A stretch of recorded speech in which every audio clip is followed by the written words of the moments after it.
Hello. I'm pleased to tell you that numbers continue to trend in the right direction. Our bishops are hopeful that we can return to stage 2, meaning 25 in worship indoors and more outdoors, soon. Please continue to be safe and vigilant as we work to keep progressing. Sunday's reading from the Hebrew Scriptures was a portion of the story of Noah. Ask preschoolers for their favorite Bible story, and most will say Noah and the Ark. The rainbow in the story is God's promise of peace after a long struggle, God's everlasting covenant with all creation. And it's hard to see one without experiencing some of God's peace. A rainbow is a pure gift, God's colorful good news of grace. The history of the world, as the Bible tells it, is the history of God's promises to humankind. We know many of them well. The promise of peace to Noah, the promise of land and a nation to Abraham and Sarah, law to Moses, promise of a son to Mary. Though the promise has taken different forms over the years, it's all basically the same promise. The promise of intimate relationship with God.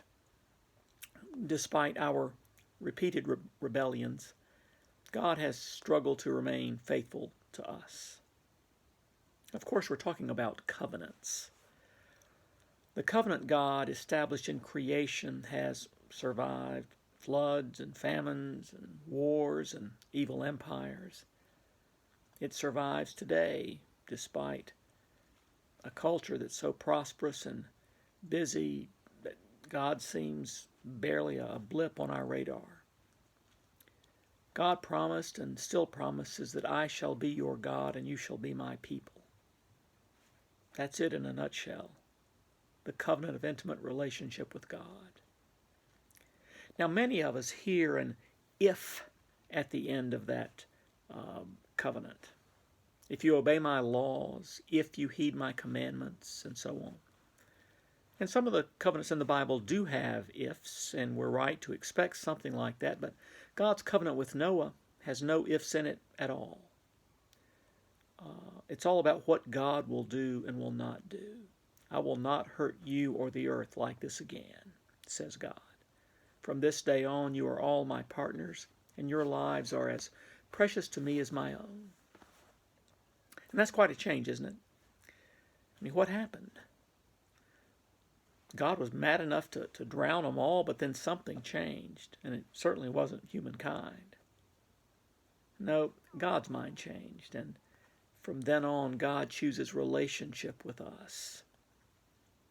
Now, the fact that God allies God's self with creation doesn't mean that bad things no longer happen. We know that's not true.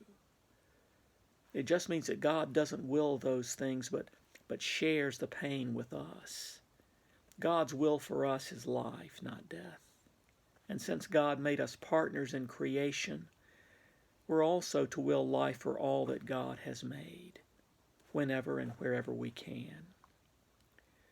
For most of us, our lives resemble those of Noah and his family on the boat more than they resemble them basking in rainbows afterwards.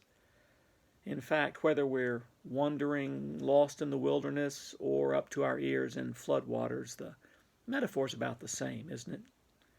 We're in a place we can't get out of without God. We've forgotten who we are and what we're supposed to be doing. The promise God made to us in the rainbow and in the waters of baptism is that God claims us for God's own and will never let us go. When we're in the deepest, darkest part of the wilderness, or have just watched the floodwaters cover what was our lives, that's when we have the chance to learn what it really means to live in relationship with God. To learn that lesson, no matter how many times we've learned it before, is the beginning of repentance. Remember the God of love this Lent. Remember that God wills life for us. Stay safe and have a good week.